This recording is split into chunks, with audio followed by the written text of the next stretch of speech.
Christmas, New Life Montgomery, and welcome to today's New Life News Break. Pastor and I are so glad you're here, and we wish you one of the happiest Christmases you have ever had. We just pray that God will bless you and your family and really help you to take time to cherish those who you love this holiday season. We love you all so much. We've got some exciting things happening in and around New Life Montgomery. Check this out. The one and only Mark Ellington Jones has accomplished something very big. He was accepted into the Eyes Over Horizon Legacy Flight Academy in Tuskegee, Alabama. Then that's not all, but he flew his very first airplane. That's right. He actually flew the plane with the help of pilot Thomas Day of Annex 2. And that's not all. He was also accepted in the Auburn University Symphonic Honors Band, where he was selected out of middle school students' band abroad. So congratulations to Mark Ellington Jones on this spectacular achievement. Also, congratulations go out to Courtney Ward on today. She was selected to be a 2016 women's basketball legend at FSU. Congratulations goes out to Courtney Ward on the women's basketball legend for 2016. Wow. Now, let's go to this very special announcement by our senior pastor, Dr. Terry Ellison. Good morning, New Life. I want to first of all take this moment to let you know that this has been a year that God has did a lot of blessings, but there's been a lot of resistance. And many times we're just not prepared for the struggle part, and so we struggle too long. The Lord spoke to me and said He wants the church to be on a fast by the end of this year.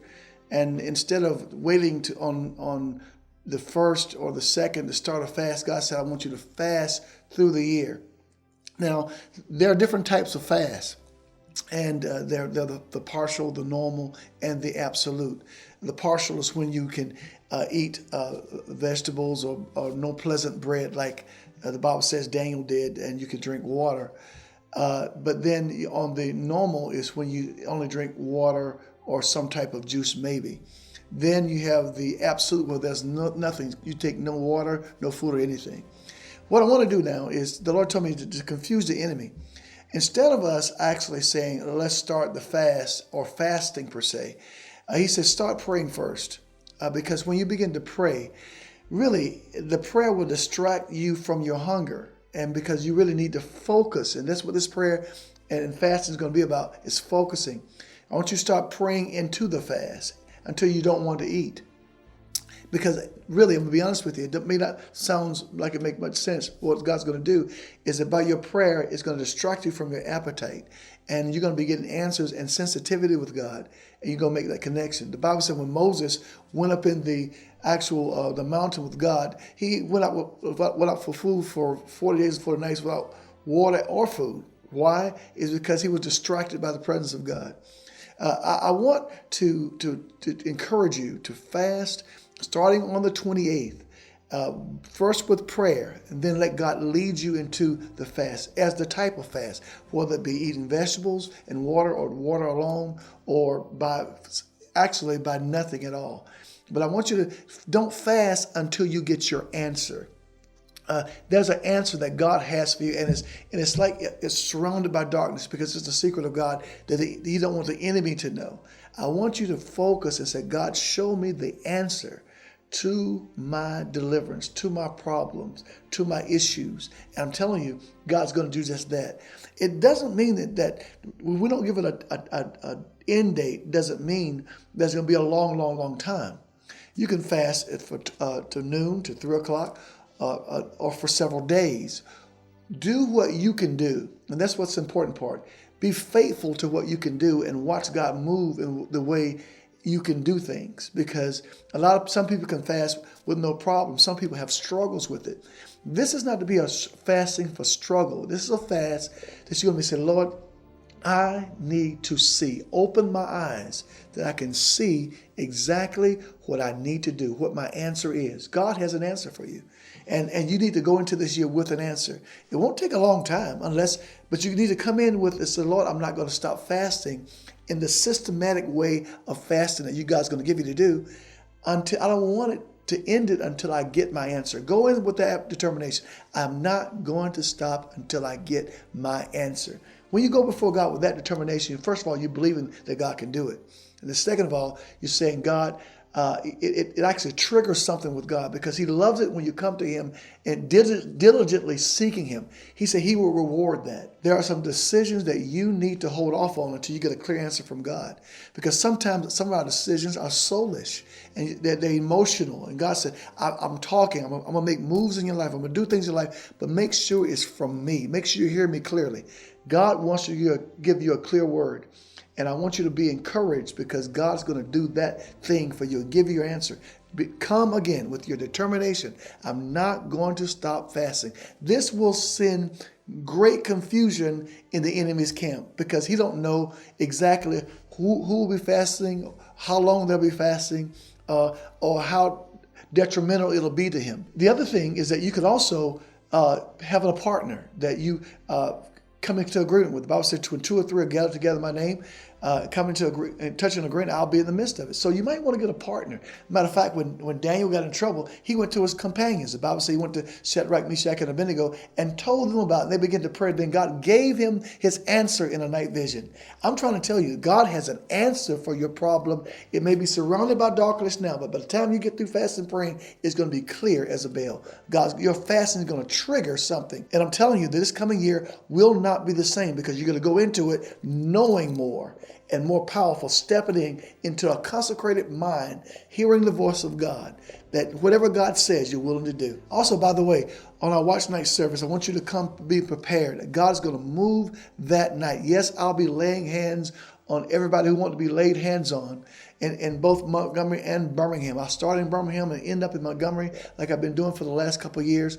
But I'm telling you right now, God is going to move. I'm telling you, I can feel it in my spirit that this is going to be a year that will not be the same. This will be a year of results, not just manifestation, but results. The results that you need for the answers that you've been asking God. You've been asking God questions. God said, I'm going to give you your answer. So again, make sure everybody understands is that we're fasting and we're not saying what type of fast you go on. You do what you do. Start the fast out praying instead of going without food. In other words, I'm not saying you start eating and then start fasting. I'm saying start your fast with prayer. Focus on prayer. Get your mind off food. And don't let food distract you. Let prayer and the presence of God distract you. And I'm telling you, your fast will be much easier. This is something God assured me. For most of the people that are fasting, this will be an easier fast because God's going to give you the strength and the determination to do it. Because listen, we're at a point now, it's time for some stuff to come to pass. This is it. This is your opportunity. Don't miss this window. God bless you. Back to you, Lady J. Amen. Thank you so much, Pastor. New Life, let's be sure to adhere to what our pastor is asking us to do, especially in regards to the fast.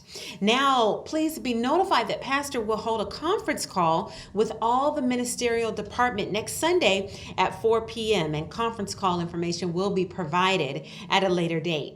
Congratulations also goes out to Glenda Perkins on the birth of her new grandbaby, Giselle, born on December the 13th, weighing 6 pounds, 3 ounces. Congratulations to our very own GP. Now, New Life Care and New Life offices will close at noon on December the 23rd and reopen on December the 28th. The office will close again on December 31st and reopen on January the 4th at normal business hours.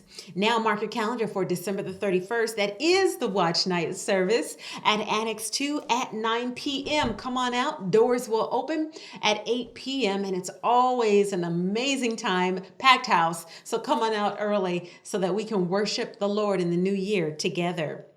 Also, don't forget about Financial Peace University. It is coming to New Life Church Annex 3. You want to see Dr. Kylie McKinney for more information, but 2016 is your year to get out of debt, handle money God's ways, to build up an emergency fund, to get out of credit card debt, and to really handle money the way God has designed for us to handle it. So seek Dr. Kylie McKinney for more information about Financial Peace University.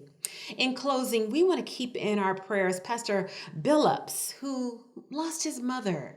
She was funeralized over the weekend at Consuming Fire. Let's keep him in our prayers. Also, we want to keep in our prayers Sister Quatasian Hunt, who was recently in the hospital at Baptist South. Also, Florence Barnes' sister, Ann, who is currently in the hospital in Dothan.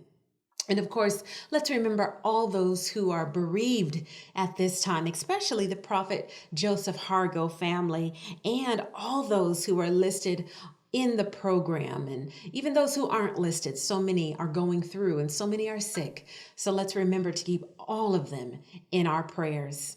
The effectual, fervent prayer of a righteous man and woman availeth much. We love you all so much. Thanks for your attention to these observations. Merry Christmas. Now, let's praise the Lord.